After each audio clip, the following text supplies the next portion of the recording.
भूर्भुवस्वः तत्सवितुर्वरेण्यं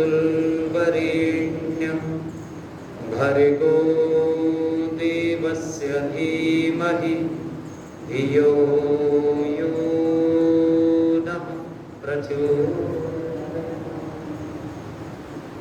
ॐ वेदाहमेतं पुरुषं महन्तम् आदित्यवर्णं तं सः परस्तात् तमेव विदित्वाति मृत्युमेति न अन्यपन्था विद्यते यनाम्। ॐ खं ब्रह्मा। व्याख्यान वेदी पर मेरे पास में विराजित आर्य समाज धामावाला के एक विशिष्ट व्यक्तित्व, एक अच्छे पुरोहित, एक अच्छे भजनोपदेशक आदरणीय भाई पंडित विद्यापति जी, आर्य समाज धामावाला की नई कार्यकारिणी के एक वरिष्ठ और कुशल संचालक के रूप में कार्यभार दायित्व का निर्वहन कर रहे हैं आदरणीय प्रधान सुधीर आर्य जी, और जिन्होंने अभी बड़े ही सुंदर ढंग से मेरा परिचय आप लोगों के बीच में देने का प्रयत्न किया है। आर्य समाज के एक युवा और दूरदर्शी मंत्री, यदि मैं कह दूं तो कोई अतिशयोक्ति नहीं होगी, आदरणीय नवीन आर्य जी, और आर्य समाज धामावाला के कोष को बड़ी कुशलता के साथ में संभाल रहे हैं, क्योंकि कोषाध्यक्ष का बड़ा दायित्व होता है, सारे कार्य कोष के माध्यम से ही संचालित होते हैं। ऐसे आर्य समाज धामावाला के यशस्वी कोषाध्यक्ष नारायण दत्त पंचाल जी, आर्य समाज धामावाला की कार्यकारिणी के सभी वरिष्ठ विद्वतजन बंधुओं, आदरणीय बुजुर्गों, नौजवान साथियों, पूजा एवं सत्कार के योग्य वंदनीय मातृशक्ति प्यारे बच्चों, अभी आपके बीच में कई सारी बातें हो रही थी। शास्त्री जी ने सत्याग्रह प्रकाश भी आपके बीच में पढ़ा। क्योंकि ये विद्वत सभा है, आप सब लोग लंबे समय से आर्य समाज के कार्यक्रमों को सुनते आ रहे हैं, और किसी भी चीज को बार बार सुनने से अभ्यास बढ़ता है बंधुओं। और कहते यदि अभ्यास हमारा ज्यादा बढ़ जाए, निरंतर अभ्यास में उत्तरोत्तर उन्नति होती रहे, अभ्यास लगातार करते जाएं, तो कहते करत करत अभ्यास के सिल पर परत निशान, जो पत्थर होता है उस पर भी लगातार अभ्यास करने से, रस्सी का अभ्यास यदि लगातार रस्सी चलती रहती है तो शिला जो पत्थर की है कठोर, उस पर भी निशान बन जाते हैं। इसलिए हम निरंतर वैदिक बातों को, वेद के मंत्रों को, दर्शनों को, उपनिषदों को, ब्राह्मण ग्रंथों को, महर्षि दयानंद सरस्वती के ग्रंथों को यदि निरंतर अभ्यास करते रहेंगे, एक बार पढ़ने से नहीं कुछ होता। इसलिए नहीं महर्षि पतंजलि ने लिखा है कि स्वाध्याय विष्ट देवता संप्रयोग, स्वाध्याय जितना ज्यादा करते जाओगे दिष्ट बन जाओगे, विशिष्ट बन जाओगे, और स्वाध्यायी है जो व्यक्ति को महान बनाता है। इसलिए मैं निवेदन कर रहा हूं, एक श्रृंखला हमने यहाँ पर चलाई है, जिसके अंतर्गत आज फिर एक पुनः एक नई बात के साथ में, नई सोच के साथ में और मंत्र की एक विशिष्ट व्याख्या के साथ में मैं आपके बीच में हूं। हमने ईशोपनिषद प्रारंभ किया था माता बहनों, आनंद लेंगे जरा। ईशोपनिषद के पहले और दूसरे मंत्र की व्याख्या हमने आपके बीच में की और आपने दक्षित होकर के उसको सुना। पहले मंत्र में हमने बताया था कि ये संसार परमपिता परमात्मा इसमें कण कण में व्याप्त है, इसलिए संसार का त्याग पूर्वक भोग करो। क्यों करो? क्योंकि त्याग पूर्वक भोग करने से सुख प्राप्त होता है। अब फिर दूसरा मंत्र आया था, मैं इसलिए पुनरावृत्ति कर रहा हूं क्योंकि लंबा समय हो जाता है, एक महीने में जो आखिरी रविवार है उसमें ही आपके दर्शन हो पाते हैं, तो वो पिछले वाला मैं रिवाइज करके आगे बढ़ रहा हूं। दूसरे मंत्र में हमने कि भोग तो करें लेकिन भोग से पहले कर्म है, और कर्म हम कैसे करें। तो वेद का मंत्र कह रहा है, महर्षि दयानंद ईशोपनिषद के इस दूसरे मंत्र का भाष्य करते हुए लिखते हैं कि निष्काम कर्मों को करते हुए 100 वर्ष तक जिए। निष्काम कर्मों को, एक शब्द जोड़ दिया वहां पर, निष्काम कर्म। तो निष्काम कर्म कौन से हैं, निष्काम कर्म कहते किसे हैं, और सकाम कर्म किसे कहते हैं, सकाम कर्म कितने हैं, और योगियों के लिए कर्म कौन से हैं, सामान्य व्यक्तियों के लिए कर्म कौन से हैं, ये मैंने दूसरे मंत्र में आपके बीच में व्याख्या की। मैंने बताया था शुक्ला कृष्ण योगिनः त्रिविधम इत्तेषां, योगियों के लिए निष्काम कर्म है, और सामान्य व्यक्तियों के लिए कहा है त्रिविधम इत्तेषां, इससे अलग 3 प्रकार के कर्म हैं, वो सकाम कर्म की कोटि में आते हैं, शुभ कर्म, अशुभ कर्म और मिश्रित। तो अब हम आज की बात को थोड़ा सा आगे मैं बढ़ा रहा हूं, आपके बीच में प्रस्तुत कर रहा हूं। जहां से मैं अपनी बात प्रारंभ करने जा रहा हूं वो एक छोटा सा दृष्टांत के माध्यम से बता रहा हूं, क्योंकि उपनिषद की कथा है इसलिए समझने में आसानी होगी, बच्चे भी ध्यान से सुने। एक आश्रम में गुरु शिष्य रहते, और शिष्य ने अपने गुरु से प्रश्न किया, और प्रश्न ये कर दिया कि भगवान ये बताओ इस संसार में जीने का तरीका कौन सा, इस संसार में जिया कैसे जाता है, संसार में जिए कैसे, आनंद कैसे ले संसार। अब देखो ये प्रश्न शिष्य ने कर दिया गुरु के सामने। अच्छा, लोग बाग आज समस्या का विषय ये बन गया है समाज के अंदर, लोग ये नहीं पूछेंगे कि हमें सुख कैसे प्राप्त हो, लोग ये नहीं पूछेंगे कि हमारा जीवन अच्छा कैसे बने, अध्यात्म के पथ पर कैसे बने। लोग उलूल जुलूल प्रश्न करते हैं विद्वानों से, और ऐसे प्रश्न करते हैं जिनका कोई सर पैर नहीं। विद्वान जब आपके पास में आए तो ऐसे प्रश्न पूछो कि जीवन का निर्माण कैसे होता है, जीवन अच्छा कैसे बनता है, योग पथ पर, अध्यात्म पथ पर हम कैसे बढ़ सकते हैं। तो शिष्य ने यही प्रश्न किया कि भगवान ये बताओ मुझे संसार में जीने का तरीका क्या होना चाहिए, कैसे संसार में जिए। अब गुरु कहने लगे प्रश्न का उत्तर जरूर मिलेगा आपको, लेकिन 2 दिन इंतजार करो। अब जब ये बात कही कि 2 दिन इंतजार करो, तो शिष्य ने कहा ठीक है 2 दिन इंतजार करता। अब कहते अगले दिन आश्रम में एक व्यक्ति आया, और जब आश्रम में व्यक्ति आया तो वो साथ में कुछ मिठाई और फल लेकर के आया। अब गुरुजी अपनी कुटिया में बैठे थे, उस व्यक्ति ने आकर के मिठाई और फल गुरुजी के सामने रख दिए और रख करके आराम से बैठे। अब गुरुजी ने क्या किया, गुरुजी ने वो जो फल और मिठाई लेकर के आया था व्यक्ति, उस व्यक्ति की तरफ से मुंह घुमाया, फल और मिठाई उठाई और अकेले ही सारी मिठाइयां खाने लगे। एक एक करके सारे फल खा लिए, एक एक करके सारी मिठाइयां खा ली, और वो व्यक्ति मन ही मन में विचार कर रहा है कि मैंने तो उस महात्मा के बारे में सुना था कि बड़ा विद्वान है, वेदों का मनीषी है, बहुत अच्छा जानकार है, धर्म का ज्ञाता है, ज्ञानी है, लेकिन ये तो मुझे बहुत उल्टा नजर आ रहा है यहाँ। और महात्मा जी आराम से मुंह घुमा करके बैठे और मिठाई और फल सारे खा रहे हैं और बात नहीं की। अब इस व्यक्ति को बड़ा क्रोध आया, क्रोध में ही एकदम से वहां से उठा और उठ करके आश्रम से चल दिया। अब शिष्य साथ साथ जा रहा है छोड़ने के लिए बात। जैसे ही शिष्य साथ साथ जा रहा है, ये व्यक्ति बड़बड़ाता हुआ जा रहा है, इसको क्रोध आ रहा है, कहता है अच्छा महात्मा है, मैंने मिठाई और फल लाई थी, मुझसे कोई बात की नहीं, मेरा कुशल से पूछा नहीं, और बस मिठाई और फल खाने में लग गया। जैसे ही शिष्य छोड़ करके वापिस आया, गुरुजी ने कहा बेटे बताओ ये व्यक्ति मेरी क्या बोल रहा था, क्या प्रशंसा कर रहा था मेरी। तो कहता है प्रशंसा की बात कर रहे हो, वो तो गालियां दे रहा, वो तो कह रहा था ये अच्छा महात्मा है। तो गुरुजी बोले बेटे इस संसार में जीने का ये तरीका ठीक नहीं है, और तरीका सोचना पड़ेगा।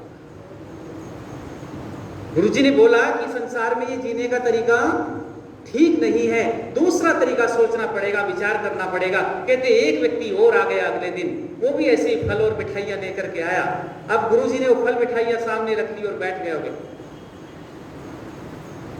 कहती जहां आश्रम था, कुटिया था, पास में ही सड़क थी, गली थी और सड़क के पास में नाली भी। गुरुजी उठे, उठ करके वो फल और मिठाइयां उठाई और उठा करके पास में खड़े होकर के गली में नाली में उन मिठाइयों को डाल दिया। जैसी मिठाई डाल करके आए, बैठ गए, व्यक्ति से कुशल अक्षेम पूछा, भाई तुम्हारा स्वास्थ्य कैसा है, तुम्हारा परिवार कैसा है, तुम्हारा व्यापार कैसा चल रहा है, तुम यम नियम का पालन करते हो कि नहीं करते हो, वेद के प्रवचन आदि सुनते हो कि नहीं सुनते हो, संध्या उपासना करते हो कि नहीं करते हो, अध्यात्म में कितनी उन्नति हुई है आपकी। बहुत सारे ढेरों सवाल पूछे मुझे और हंस करके बड़े प्यार से बात की। लेकिन वो व्यक्ति मन ही मन में प्यार भरी मीठी बातें तो सुन रहा है, लेकिन मन ही मन में एक विचार भी है उसके, वो कह रहा है, अच्छा महात्मा, जो मैं फल लाया था, मिठाइयां लाया था, वो तो ऐसे फेंक दिए जैसे उनमें जहर मिला हो, और मुझसे देखो कितनी मीठी मीठी प्यारी प्यारी बातें कर रहा। जब ये बात कही तो एकदम से बस थोड़ा सा बात विचार करके वो चला, उठा और शिष्य फिर वही क्रिया हुई, शिष्य फिर साथ में गया और जाते जाते देखा कि ये व्यक्ति भी बड़बड़ा रहा है, ये भी थोड़ा अंदर से क्रोधी है, क्रोध आ रहा है इसको भी, और ये कहता है कि कैसा महात्मा है, अजीब सा। जब नहीं खाने थे तो किसी और को दे देते, फेंकने की क्या जरूरत थी, इतना शक्ति टाइप का महात्मा। बहुत सारी बातें कही। अब शिष्य फिर वापस गुरुजी के पास में आए और आकर के कहने लगे, बेटे बताओ ये क्या बोल रहे थे, ये क्या बोल रहे थे, ये तो उससे भी ज्यादा क्रोध में थे। ये कह रहे थे कि कैसा महात्मा है, अजीब सा है, हमने क्या जहर मिला रखा था इन मिठाइयों और फलों में। तो गुरुजी कहने लगे, बेटे सुनो, संसार में जीने का ये तरीका भी ठीक, और कोई तरीका सोचना पड़ेगा। जब ये बात कही तो कहते अगले दिन एक और सज्जन व्यक्ति आए और सज्जन व्यक्ति साथ में फल और मिठाई लेकर के आए। वो फल मिठाई ठीक वही क्रिया हुई, ऐसे ही सामने रखी और गुरुजी ने कुशल अक्षेम वैसे ही पूछा, विचार किया, सारी बातें पूछी, परिवार का हाल पूछा, बच्चों का हाल पूछा, अध्यात्म की स्थिति को पूछा, सारी बातें हुई। और साथ ही साथ में गुरुजी ने शिष्य को आदेश दिया कि बेटे ये फल और मिठाइयां उठाओ और जो सामने मेरे लोग बैठे हैं, शिष्य बैठे, उनमें बांटो। और गुरुजी ने स्वयं भी मिठाई उठाई और खाई और उस व्यक्ति को भी खिलाई और सबको बांटी और आराम से सत्संग हुआ। अच्छा सत्संग हुआ, बड़ा मन लगा, आत्मा हर्षा उल्लासित हो गई और आत्मा इतनी प्रसन्न हो गई उस व्यक्ति की। और वो जब जाने लगा, जाते जाते कह रहा है शिष्य से, वाह कितना अच्छा महात्मा,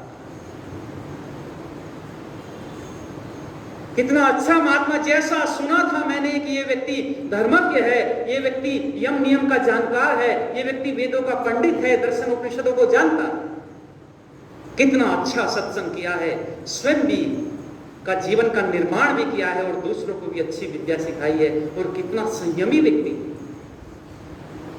जब ये बात सुनी तो गुरुजी ने फिर कहा कि बेटे क्या ये क्या बोल रहे थे, क्या ये भी क्रोध में आ रहे थे, क्या ये भी गालियां दे रहे थे? कि नहीं गुरुदेव,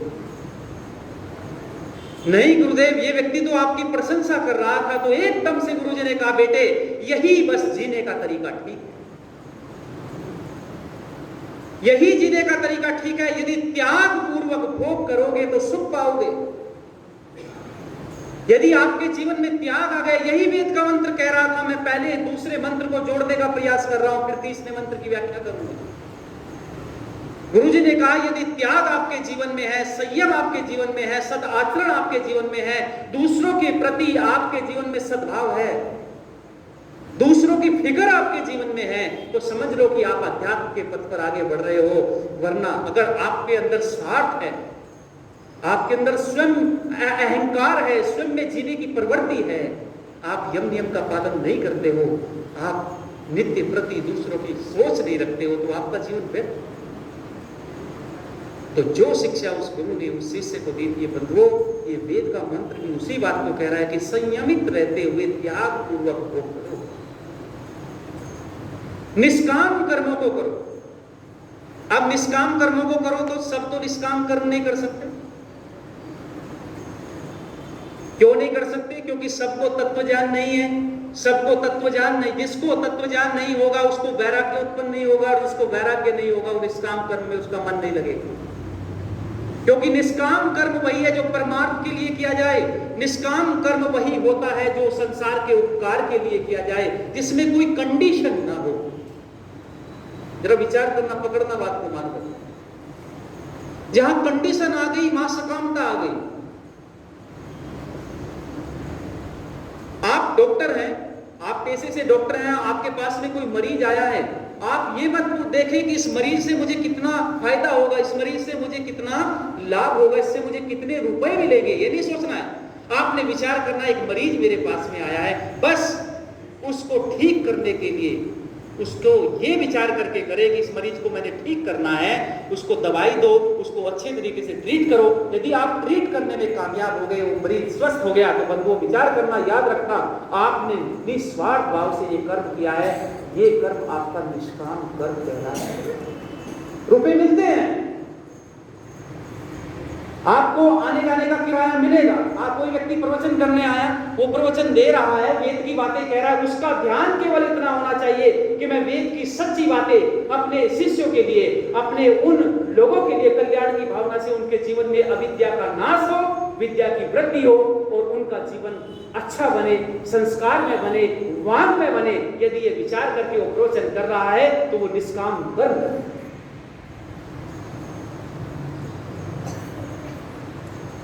यदि उसके पास उसको मांगने की जरूरत नहीं है, जहां कंडीशन आ गई, जहां मांगना आ गया, वहां सकामता आ गई, वो निष्कामता से दूर चला गया। हाँ, इतना जरूर भिक्षा मांग सकता है यदि आने जाने का, क्योंकि सब चीजों के लिए अर्थ की जरूरत होती है। यदि उसके पास में अर्थ नहीं है तो भिक्षा मांग सकता है, किराया मांग सकता है। यदि उसे निष्काम कर्म करने हैं तो देखो, शास्त्र कह रहे हैं कि सबसे पहले, मैं एक थोड़ी सी अलंकारिक भाषा जोड़ रहा हूं यहां पर, ईश्वर ने कहा कि निष्काम कर्म करो। तो कुछ लोग ऐसे थे संसार में, उन्होंने कहा ठीक है हम निष्काम कर्म करते, निष्काम कर्म करो और मोक्ष में जाओ। जब परमात्मा ने ये बोला कि मोक्ष यदि प्राप्त करना चाहते हो तो पहली चीज है निष्काम कर्म, तो कुछ लोगों ने कहा ठीक है हम निष्काम कर्म करेंगे और मोक्ष में जाएंगे। कौन थे वो? महर्षि पतंजलि, महर्षि गौतम, महर्षि कणाद, महर्षि जैमिनी, महर्षि बादरायण, स्वामी दयानंद सरस्वती, इन लोगों ने कहा ठीक है हम निष्काम कर्म करेंगे और मोक्ष में जाते। लेकिन सबका स्तर तो ऐसा नहीं है, हर कोई तो निष्काम कर्म कर नहीं सकता। तो दूसरे लोग कहने लगे कि हमारे बस की बात नहीं है, हमें तो ये संसार बहुत अच्छा लगता है, यहाँ बढ़िया बढ़िया चीजें हैं खाने के लिए, यहाँ गाड़ी है, बंगले हैं, सुख सुविधाएं हैं, हमें तो इनका उपभोग करना है, संसार में जीना है, तो हम क्या करें? तो ईश्वर ने कहा ठीक है, आपका भी स्तर इतना नहीं है, आपको तत्व ज्ञान नहीं हुआ है, आपके अंदर वैराग्य जगह नहीं है, इसलिए आप निष्काम कर्म नहीं कर सकते, तो आप क्या करो? सकाम कर्म करो। लेकिन सकाम कर्मों में भी कौन से कर्म करो? शुभ कर्म करो। अब पकड़ना जरा बात को, सकाम कर्मों में भी क्या बोला बच्चों? जोर से बोलो जरा। शुभ कर्म। और शुभ कर्म कौन से हैं? कि यज्ञ करो, विद्या को पढ़ाओ, शिक्षा दो, दूसरों के अज्ञान का नाश करो, धर्म का प्रचार करो, सत्य की स्थापना करो, यम नियम का पालन करो। ये सब क्या है? शुभ कर्म। यज्ञ का करना, दान देना और लेना, ये शुभ कर्म है। लेकिन सकाम कर्म में आ जाए, पहली कोटि के का निष्काम कर्म करो और मोक्ष में जाओ। दूसरे का कि निष्काम नहीं कर सकते तो सकाम कर्म करो। सकाम कर्मों में भी आप शुभ कर्म करो, यज्ञ करो। अब इसमें एक चीज है, सकाम कर्म कहां हो जाते हैं? जहां कंडीशन आ जाती है कि इतना टीए लूंगा, इतना डीए लूंगा, इतने पैसे लूंगा, व्याख्यान करने आऊंगा तो इतना रुपया लूंगा। इस सकाम कर्म को वेद में ध्यान रखिए, वेद में सकाम कर्म करने पर मनाही नहीं है। हाँ, लेकिन कंडीशन इतनी है, निष्काम कर्म करोगे तो वो परमार्थ के लिए हो रहा है, ईश्वर के लिए हो रहा है, मोक्ष के लिए हो रहा है। यदि निष्काम कर्म करते जाओगे तो एक स्तर बन जाएगा, और यदि सकाम कर्म करोगे तो उसका फल मिलेगा, फिर मिलेगा। तो सकाम कर्मों में शुभ कर्म करिए, यज्ञ करिए। अब कई बार ऐसा होता है, लोग पुरोहितों को, पंडितों को, यदि वो यज्ञ करने के बाद में दक्षिणा लेते हैं तो कुछ लोगों को मिर्ची लगती है। और मैं कई बार बोलता हूं कि एक व्यापारी एक दुकान खोल करके बैठा है, उसने 2 खोल ली, 6 दुकानें खोल बैठा हुआ है, कभी उसका कोई विरोध नहीं करता। उस व्यापारी के 6 दुकान खोलने पर मिर्ची नहीं लगती। एक व्यक्ति यज्ञ करके, कर्म करके, वेद पढ़ाकर, आपको प्रवचन करके यदि वो दक्षिणा ले रहा है तो कुछ लोगों को लग जाती है। विरोध करने पर खड़े हो जाते हैं। मैं निवेदन कर रहा हूं आपके बीच में बंधुओं, आपने कभी पोल्ट्री फार्म खोलने वाले का विरोध किया? उन लोगों ने कभी अंडे की दुकान पर जो अंडे बेच रहा है कभी उसका विरोध किया? जो शराब की दुकान खोलकर बैठा है कभी उसका विरोध किया? आज जो व्यक्ति यज्ञ करा रहा है और उसके बदले में वो आपसे दक्षिणा मांग रहा है तो उसका हक है वो,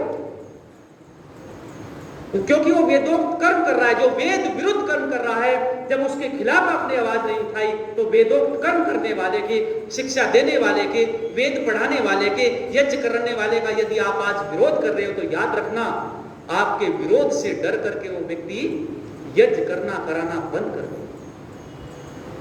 आपके विरोध के डर से वो अंडे पोल्ट्री फार्म की दुकान खोल लेगा, शराब की दुकान खोल लेगा, और तब क्या नानी मर जाएगी उन लोगों की? मैं कठोर इसलिए बोल रहा हूं क्योंकि ये स्थिति समाज में हो रही। जो वेद का प्रवचन कर रहा है, वेद की बातें बता रहा है, यज्ञ करा रहा है, आज देखना आने वाले समय में स्थिति इतनी गंभीर हो जाएगी कि आपको यज्ञ कराने वाला, अच्छी बातें बताने वाला, धर्म का उपदेश करने वाला, सत्य असत्य की ठीक ठीक जानकारी देने वाला बहुत कम मिलेगा। इसलिए बंधुओं, सकाम कर्म की कोटि में आता है ये। सकाम कर्म करो लेकिन शुभ कर्म करो। पर कुछ लोग ऐसे थे, वो कहते थे कि हम तो ये सकाम कर्म भी नहीं कर सकते। तो ईश्वर ने कहा ठीक है, कोई बात नहीं है। इस सकाम कर्म में एक कर्म और आता है, वो है मिश्रित कर्म, कि तुम मिश्रित कर्म कर लो। सारे कर्म शुभ नहीं कर सकते तो क्या कर लो? मिश्रित कर्म। अब मिश्रित कर्म में क्या है? व्यापार करना। व्यापारी कहने लगा कि हम तो 80% ठीक करेंगे और 20% घोटाला करेंगे। अच्छा, मिश्रित कर्म में एक चीज हो जाती है, एक कर्म और आता है खेती करना। खेती करो, खेती करने की आज्ञा है वेद में। यदि मिश्रित कर्म इतना स्तर आपका नहीं है कि आप सकाम में भी शुभ कर्म करें तो मिश्रित कर्म करो, लेकिन उसमें फल मिलेगा।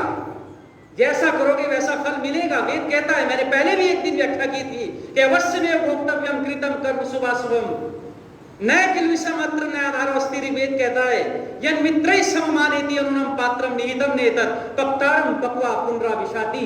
ऋग्वेद का मंत्र कह रहा है, पक्तारम पक्वा पुनरः विशाति। जैसा पका रहे हो, पकने के बाद बोलो।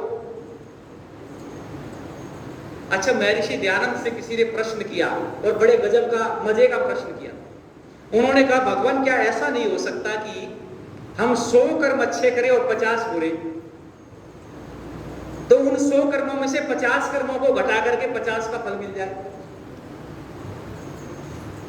तो जरा ऋषि का तर्क देखना लो, इसलिए पढ़ना जरूरी है महर्षि दयानंद। महर्षि दयानंद कहते हैं कि अच्छा एक चीज बताओ आप मुझे, ऋषि ने कहा कि क्या आप 100 गायों में से 50 गधे घटा सकते हो?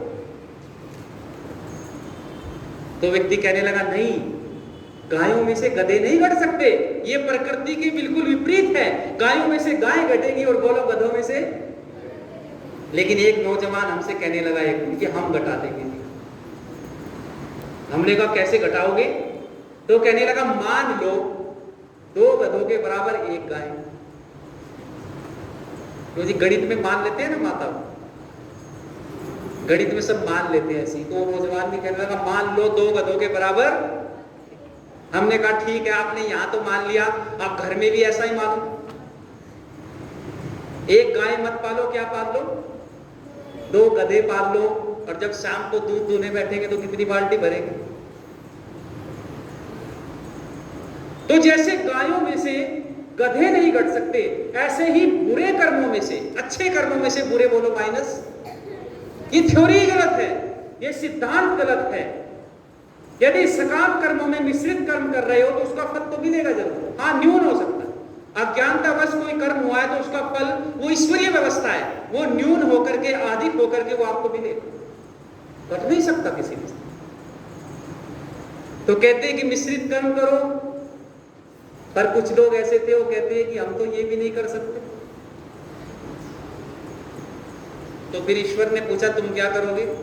देखो 3 प्रकार की कोटि में ना, याद रखना। पहला कर्म हुआ निष्काम कर्म, दूसरा कर्म हुआ सकाम कर्म, सकाम में भी शुभ कर्म, तीसरा हुआ शुभ कर्म नहीं कर सकते तो मिश्रित करो। लेकिन कुछ लोग कहने लगे हम मिश्रित भी नहीं कर सकते। तो ईश्वर ने पूछा तुम क्या करोगे? कि हम डकैती डालेंगे, हम चोरी करेंगे, हम मर्डर करेंगे। तो ईश्वर कहते हैं कि मैं इसकी आज्ञा नहीं दूंगा। ईश्वर ने क्या कहा? मैं इसकी आज्ञा नहीं। हाँ, तुम स्वतंत्र हो। आत्मा कर्म करने में क्या है बोलो? स्वतंत्र है। तुम कर्म करो, जैसा कर्म करोगे, लेकिन बाद में छोड़ूंगा नहीं, बाद में छोड़ूंगा नहीं। एक एक चीज का बदला लूंगा। 1.1 का भी मैं डिफरेंस नहीं आने दूंगा, छोड़ूंगा नहीं। जैसा कर्म करोगे वैसा फल दूंगा, मिलेगा, हर स्थिति में मिलेगा। यदि चोरी करोगे, डाका डालोगे, मर्डर करोगे, ये अशुभ कर्मों की कोटि में आते हैं, लेकिन छोड़ूंगा नहीं। आप करो, आप कर्म करने में स्वतंत्र। तो ये चौथे प्रकार के जो कर्म लोग करते हैं, उन कर्मों के लिए तीसरा मंत्र। मैंने पहले, दूसरे और तीसरे मंत्र को जोड़ा है। ये चौथे प्रकार के जो लोग हैं, पहले निष्काम कर्म वाले लोग थे जो निष्काम कर्म करेंगे और सीधे मोक्ष में जाएंगे। दूसरे सकाम कर्मों वाले, शुभ कर्मों वाले थे। तीसरे मिश्रित वाले थे। और जो अशुभ कर्म करने वाले लोग थे, उन लोगों की गति कैसी होती है ये इस मंत्र में बताया। और मंत्र क्या है? असूर्या नाम ते लोका अंधेन तमसा तताह तास्ते प्रत्यापि गच्छन्ति ये केचे आत्मधनो जना। अब पकड़ो जरा मंत्र को, क्या कह रहा है? ईशोपनिषद का ये तीसरा मंत्र है, यजुर्वेद के 40वें अध्याय का तीसरा मंत्र है। और इस मंत्र में बताया जा रहा है कि वो लोग, कौन से लोग? जो अभी मैंने बताए हैं, चौथे प्रकार के लोग। अंधेन, अंधकार में युक्त, यहां तृतीय विभक्ति है, अंधकार से युक्त। तमसा व्रताः, तमस कहते हैं विद्या पर आवरण चढ़ा हुआ अविद्या का। कहते हैं ना, भगवान हमें अविद्या रूपी अंधकार से विद्या रूप प्रकाश की ओर। तमसो मां ज्योतिर्गमय, ये तमस शब्द इस मंत्र में आया है। और ये कह रहा है कि अविद्या से ग्रसित लोग, जिनके अंदर ज्ञान का अभाव है, जिनके अंदर सत्य असत्य की परख नहीं है, जिन लोगों ने कभी स्वाध्याय को देवता माना ही नहीं, जो स्वाध्याय से दूर रहे, जिन्होंने सत्य को जानने का प्रयास ही नहीं किया। अभी पिछले दिनों मैं फेसबुक पर ये जितने भी वीडियोस, व्याख्यान आदि होते हैं हमारे यहाँ या यहाँ से बाहर कहीं भी दूसरी जगह होते हैं, उसको हम फेसबुक पे डाल देते हैं। एक वेदांती मेरे से डिस्कस कर लेता था। वो कहने लगा कि स्वामी दयानंद सरस्वती से कई ज्यादा ऊंचे थे स्वामी शंकराचार्य।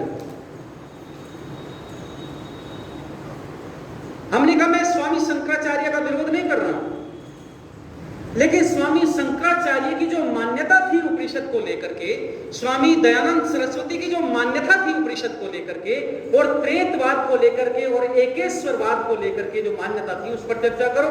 लेकिन वो जानता ही नहीं इस चीज। वो लकीर का फकीर बना हुआ है, पत्थर और जड़ बुद्धि ऐसी हो गई है कि वो कहता है कि आत्मा ईश्वर से अलग नहीं है, आत्मा ईश्वर का अंश है।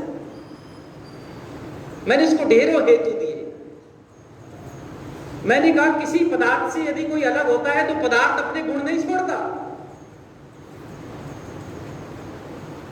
यदि पानी को आप एक जगह से नदी से उठा करके कटोरे में डालोगे, गिलास में डालोगे, तो उसके गुण नहीं बदलेंगे, वो शीतलता शीतल रहेगा, वो शीतल उसका प्रधान गुण है। ऐसे यदि जीवात्मा यदि परमात्मा का अंश है तो परमात्मा सर्वज्ञ है, परमात्मा सर्वंतर्यामी है, परमात्मा अजर है, अमर है, अभय है, नित्य है, पवित्र है, सृष्टि करता है, अभय है, उसको डर नहीं लगता परमात्मा। लेकिन आत्मा तो डरता है। तो ये कारण क्या हुआ कि अथातो ब्रह्म जिज्ञासा, केवल ब्रह्म को माना है स्वामी शंकराचार्य ने, उसी का प्रचार प्रसार किया है, केवल ब्रह्म की सत्ता को स्वीकार किया है, प्रकृति और आत्मा को तो माना ही नहीं। जब मैंने इस प्रकार के हेतु दिए तो व्यक्ति फिर कहता है नहीं, खाली आत्मा और प्रकृति आदि जानने से कुछ नहीं होने वाला, जिसने ब्रह्म को जान लिया वही सर्वे सर्वा है, वही सब कुछ है। क्योंकि निरक्षर होते हुए भी कबीर जैसा व्यक्ति जो है ना, इस प्रकार के हेतु देने लगे। मैंने कहा नहीं, पहले जानना और उसके बाद में बोलो, क्योंकि जानने के अभाव में रास्ता गलत हो सकता है बंधुओं, और रास्ता यदि गलत हो गया तो कहां मंजिल पर पहुंचो। पहले ठीक ठीक ज्ञान प्राप्त करो, पहले जानने का प्रयत्न करो। यदि आपने जान लिया कि हाँ ईश्वर ऐसा है, तो वस्तु को ठीक ठीक प्रकार से, पदार्थ को जान लिया, तो जैसा है उससे वैसा ही प्रयोग लो। तो इस प्रकार से कह रहा है वेद का मंत्र, तमस आवृता। आवृत कहते हैं चारों ओर से ढके हुए, तमस कहते हैं अविद्या रूपी अंधकार से। तो जो लोग अंधकार से ढके हुए हैं, अविद्या रूपी अंधकार से ढके हुए हैं, और एक शब्द और आया है मंत्र में, ये के च, और ये जो दूसरे लोग हैं, कौन से लोग? आत्महनो जना। एक शब्द और आया बंधुओं, देखो आत्महनन। यहां पर दो शब्द हैं विद्वानों, दो शब्द कौन से? एक होती है आत्महत्या और एक होती है आत्महनन। लोग आत्महत्या शब्द का प्रयोग करते हैं, बिल्कुल गलत है। आत्मा का हनन हो सकता है, हत्या बोलो, हत्या शरीर की होती। इसलिए यहां ऋषियों ने वेद के मंत्र में परमपिता परमेश्वर ने आत्महनन शब्द दिया है। और आत्महनन, लोग कहते हैं आत्मा की आत्महत्या शब्द प्रयोग करते हैं, नहीं, आत्मा की हत्या नहीं होती, आत्मा कभी नहीं मरता, ये अजर अमर है, ये आपने सुना होगा, बार बार सुना होगा। और वेद का मंत्र इसी बात को कह रहे हैं, आत्मा का हनन कैसे होगा? तो आत्मा हनन का अभिप्राय है जो आत्मा की आवाज को नहीं सुनता। अब देखो आत्मा के भी दो शब्द हैं, अब शब्दों में से शब्द निकलते आ रहे हैं। मैंने पहले भी कहा था, पहले मंत्र में आप लोगों को बताया था, क्या बताया था मैंने? कि अमृतम आत्मानव, दो शब्दों का प्रयोग किया गया था वहां। आत्मा दो हैं, एक परमात्मा और एक जीवात्मा। लेकिन यहां आत्मा हनन शब्द का जो प्रयोग किया गया है वो यहां इस आत्मा के लिए नहीं है, बल्कि परमात्मा के लिए है। क्योंकि अंदर से जो आवाज आती है, आपने देखा होगा कभी कोई गलत काम करके देखो, आप किसी पे की चोरी करके देखो, एकदम से भय शंका लज्जा, नहीं चोरी मत करो, चोरी करोगे तो पकड़े जाओगे, मान सम्मान चला जाएगा, चोरी करोगे तो पकड़े जाओगे, जेल में डाल दिए जाओगे, सजा भोगोगे।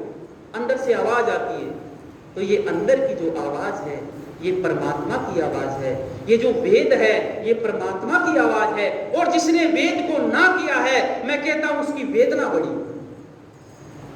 जिसने वेद को किया ना, उसकी क्या बढ़ गई बोलो? वेदना, उसकी पीड़ा, दर्द बढ़ गई। इसलिए मंत्र कह रहा है ये दोनों लोग जो अविद्या में ग्रसित हैं, जो जानने का प्रयास ही नहीं करते, और दूसरे वो लोग जो आत्मा का हनन करते हैं, जो जानते तो सब कुछ हैं लेकिन जानबूझ करके आत्मा की आवाज आती है, नहीं बुरे कर्म मत करो, पाप मत करो, अत्याचार मत करो, अन्याय मत करो, जानते हैं अंदर से आवाज आगे, फिर उसको दबा देते हैं।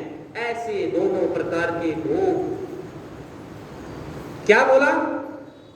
ये केच आत्महनो जना, ये दोनों प्रकार के लोग प्रेत्यापि, एक शब्द आया प्रेत प्लस अपि। प्रेत कहते हैं कि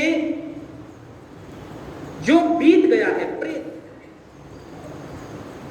और आने वाला समय, और अपि वर्तमान, यानी आने वाले समय में भी और इस वक्त भी घोर दुखों को भोगेंगे, घोर कष्ट को भोगेंगे, अंधकार में लोक को प्राप्त होंगे। महर्षि दयानंद इस बात को लिख रहे हैं। वो कहते हैं कि वो इस जन्म में भी दुखी रहेंगे। इस जन्म में कैसे दुखी रहेंगे?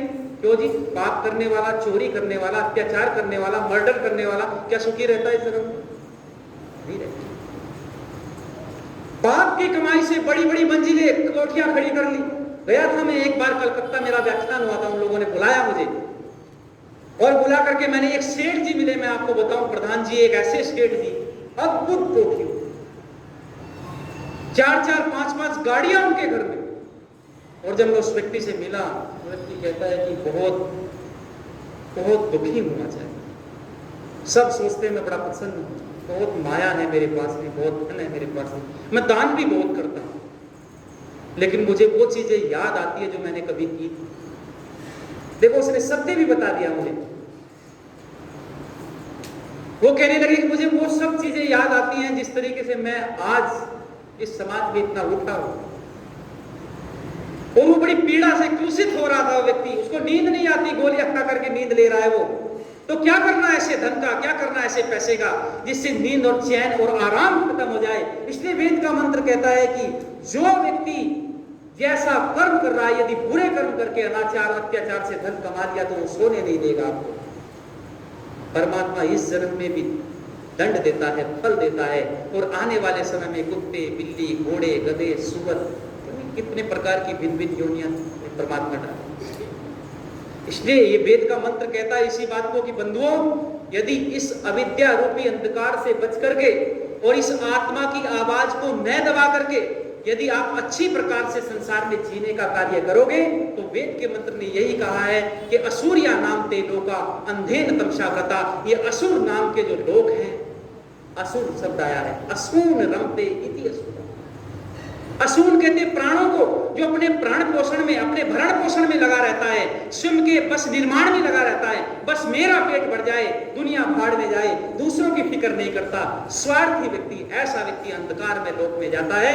वेद का मंत्र इसी बात को कहता है कि अपने नहीं दूसरों की फिक्र करो, परमार्थ के लिए जियो, निष्काम कर्मों को करो और मोक्ष में जाओ।